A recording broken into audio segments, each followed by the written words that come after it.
നമസ്കാരം. അരനൂറ്റാണ്ടിന്റെ നീണ്ട കാത്തിരിപ്പിന് വിരാമമിട്ടുകൊണ്ടാണ് മനുഷ്യർ വീണ്ടും ചന്ദ്രന്റെ മണ്ണിലേക്ക് ചുവടുവെച്ചിരിക്കുന്നത്. ആർട്ടിമിസ് 2 ദൗത്യം കേവലം ഒരു ബഹിരാകാശ യാത്ര മാത്രമല്ല, മറിച്ച് മനുഷ്യരാശിയുടെ നിശ്ചയദാർഢ്യത്തിന്റെ അടയാളമാണ്. ഈ ദൗത്യത്തിനിടയിൽ ലോകം മുഴുവൻ ശ്വാസം അടക്കിപ്പിടിച്ച് കാത്തിരിക്കുന്ന 40 മിനിറ്റുകളുണ്ട്. ഓറിയോൺ പേടകത്തിലെ 4 യാത്രികർ ചന്ദ്രന്റെ മറുവശത്തേക്ക് പ്രവേശിക്കുന്ന ആ സമയമാണത്. ഭൂമിയിൽ നിന്നുള്ള റേഡിയോ തരംഗങ്ങൾക്കും ലേസർ സിഗ്നലുകൾക്കും ചന്ദ്രൻ ഒരു വൻമതിലായി മാറുന്ന നിമിഷങ്ങളാണത്. മനുഷ്യ ചരിത്രത്തിൽ മറ്റാരും അനുഭവിച്ചിട്ടില്ലാത്ത അത്രയും ദൂരത്തിൽ പ്രപഞ്ചത്തിന്റെ നിശബ്ദതയിൽ അവർ തനിച്ചാകുന്ന നിമിഷങ്ങൾ. ഭൂമിയിൽ നിന്ന് ദൂരത്തേക്ക് പോകുന്തോറും പേടകത്തിലെ ജനാലയിലൂടെ കാണുന്ന ഭൂമിയുടെ വലിപ്പം കുറഞ്ഞു വരുന്നത് യാത്രികർക്ക് കാണാനാകും. ഹൂസ്റ്റണിലെ മിഷൻ കൺട്രോളിൽ നിന്നുള്ള നാസ ടീമിന്റെ ശാന്തമായ ശബ്ദമാണ് ആ വിസ്മൃതമായ ശൂന്യതയിൽ അവർക്ക് ആശ്വാസം പകരുന്നത്. എന്നാൽ ദൗത്യത്തിന്റെ നിശ്ചയഘട്ടത്തിൽ ആ ആശ്വാസവാക്കുകൾ പെട്ടെന്ന് നിലയ്ക്കും. ചന്ദ്രന്റെ കറുത്ത വശത്തേക്ക് പേടകം മാറുന്നതോടെ ഭൂമിയിൽ നിന്നുള്ള ആശയവിനിമയ ബന്ധം പൂർണ്ണമായും വിച്ഛേദിക്കപ്പെടും. ഈ സമയം അവർക്ക് ഭൂമിയെ കാണാനോ ഭൂമിയിലുള്ളവരോട് സംസാരിക്കാനോ കഴിയില്ല. ഈ 40 മിനിറ്റ് വെറുമൊരു സാങ്കേതിക തടസ്സമല്ല, മറിച്ച് അത് 4 മനുഷ്യരുടെ ആത്മീയവും മാനസികവുമായ വലിയൊരു പരീക്ഷണ ഘട്ടം കൂടിയാണ്. തങ്ങളെ കാത്തിരിക്കുന്ന കോടിക്കണക്കിന് മനുഷ്യരിൽ നിന്ന് അകന്ന് പ്രപഞ്ചത്തിന്റെ ഇരുട്ടിൽ അവർ സ്വന്തം ചിന്തകൾക്കൊപ്പം മാത്രമായിരിക്കും. പുറംലോകവുമായുള്ള എല്ലാ ബന്ധങ്ങളും അറ്റുപോകുന്ന ഈ അവസ്ഥ ഏതൊരു മനുഷ്യനിലും ചെറിയൊരു ആശങ്കയുണ്ടാക്കാം. എന്നാൽ ആർട്ടിമിസ് പൈലറ്റായ വിക്ടർ ഗ്ലോവർ ഈ നിമിഷത്തെ കാണുന്നത് വളരെ പോസിറ്റീവായ ഒരു അവസരമായിട്ടാണ്. ഒരുമിച്ച് കാത്തിരിക്കാം എന്നാണ് അദ്ദേഹം ഈ നിമിഷത്തെ വിശേഷിപ്പിക്കുന്നത്. BBC-ക്ക് നൽകിയ അഭിമുഖത്തിൽ വിക്ടർ ഗ്ലോവർ പറഞ്ഞ വാക്കുകൾ ശ്രദ്ധേയമാണ്. ഞങ്ങൾ ചന്ദ്രന് പിന്നിലായിരിക്കുമ്പോൾ, എല്ലാവരുമായുള്ള ബന്ധം നഷ്ടപ്പെടുമ്പോൾ നമുക്കതൊരു അവസരമായി എടുക്കാം. ലോകം മുഴുവൻ ഒന്നിച്ചിരിക്കുന്ന സമയം ഞങ്ങൾ തിരികെ ഭൂമിയുടെ കാഴ്ചകളിലേക്ക് എത്തുന്നതിനായി പ്രാർത്ഥിക്കുവാനും പ്രതീക്ഷിക്കുവാനും ആ നിമിഷങ്ങൾ ഉപയോഗിക്കാം. ഭൂമിയിലെ രാഷ്ട്രീയവും സാമൂഹികവുമായ എല്ലാ വിഭജനങ്ങളും മറന്ന് മാനവരാശിയുടെ പ്രതിനിധികളായ ആ 4 പേർക്കായി ലോകം ഒരുമിക്കുന്ന നിമിഷമാണിതെന്ന് അദ്ദേഹം ലോകത്തെ ഓർമ്മിപ്പിക്കുന്നുണ്ട്.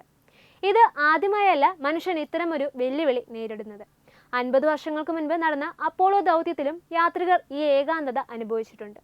ഇതിൽ ഏറ്റവും വിസ്മയകരമായ അനുഭവം അപ്പോളോ 11-ലെ മൈക്കൽ കോളിൻ്റെതായിരുന്നു. 1969-ൽ നീൽ ആംസ്ട്രോങ്ങും ബസ് ആൽഡ്രിനും ചന്ദ്രോപരിതലത്തിൽ ചരിത്രം കുറിക്കുമ്പോൾ മുകളിലെ കമാൻഡ് മൊഡ്യൂളിൽ തനിച്ച് ചന്ദ്രനെ വലയം വയ്ക്കുകയായിരുന്ന കോളിൻസ് ചന്ദ്രന്റെ മറുവശത്തെ ആ 48 മിനിറ്റുകൾ അദ്ദേഹം ഭൂമിയിൽ നിന്നും തന്റെ സഹപ്രവർത്തകരിൽ നിന്നും പൂർണ്ണമായും ഒറ്റപ്പെട്ടിരുന്നു. തന്റെ ആത്മകഥയായ ക്യാരിയിങ് ദ ഫയറിൽ അദ്ദേഹം ആ നിമിഷത്തെക്കുറിച്ച് പറയുന്നത് ഇങ്ങനെയാണ്: ഞാൻ ശരിക്കും ഒറ്റയ്ക്കായിരുന്നു, അറിയപ്പെടുന്ന എല്ലാ ജീവജാലങ്ങളിൽ നിന്നും അകന്ന്. എന്നാൽ അത് അത്ഭുതപ്പെടുത്തുന്ന ഒരു ഏകാന്തതയല്ല, മറിച്ച് നിമിഷങ്ങൾ കൺട്രോളിലെ നിരന്തരമായ നിർദ്ദേശങ്ങളിൽ നിന്നും ഒരു മോചനം സമാധാനവുമാണ് തനിക്ക് അനുഭവപ്പെട്ടതെന്ന് അദ്ദേഹം പിന്നീട് പറഞ്ഞിട്ടുണ്ട്.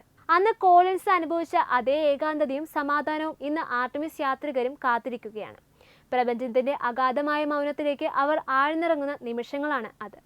യാത്രികർ ചന്ദ്രന്റെ മറവിൽ നിശബ്ദരായിരിക്കുമ്പോൾ ഭൂമിയിലെ ശാസ്ത്രജ്ഞർ വലിയ അസ്വസ്ഥരായിരിക്കും. ഇംഗ്ലണ്ടിലെ കോൾവാളിലുള്ള ഹൂൺഗില്ലി എർത്ത് സ്റ്റേഷനിലെ കൂറ്റൻ ആന്റിനകളാണ് ഓറിയോൺ പേടകത്തെ പിന്തുടരുന്നത്. ഹൂൺഗില്ലിയിലെ ചീഫ് ടെക്നോളജി ഓഫീസർ മാറ്റ് കോബിൻസ് പറയുന്നത് മനുഷ്യരുള്ള ഒരു പേടകത്തെ ആദ്യമായിട്ടാണ് തങ്ങൾ ഇത്തരത്തിൽ പിന്തുടരുന്നത് എന്നാണ്. പേടകം ചന്ദ്രന്റെ മറുവശത്തേക്ക് പോകുമ്പോൾ ചെറിയൊരു പരിഭ്രാന്തി ഉണ്ടാകുമെങ്കിലും 40 മിനിറ്റിന് ശേഷം അവർ വീണ്ടും സിഗ്നലുകൾ നൽകി തുടങ്ങുമ്പോൾ ലഭിക്കുന്ന ആശ്വാസം വിവരണാതീതമാണെന്നാണ് അദ്ദേഹം പറയുന്നത്. ഓരോ സെക്കൻഡും നിമിഷ കൺട്രോൾ നെഞ്ചിടിപ്പോടെയാണ് ശാസ്ത്രജ്ഞർ എണ്ണുന്നത്. ഭാവിയിൽ ചന്ദ്രനിൽ മനുഷ്യവാസം ഉറപ്പാക്കുമ്പോൾ ഇത്തരം ബ്ലാക്ക് ഔട്ട് സമയങ്ങൾ ഒഴിവാക്കേണ്ടത് അത്യന്താപേക്ഷിതമാണ്.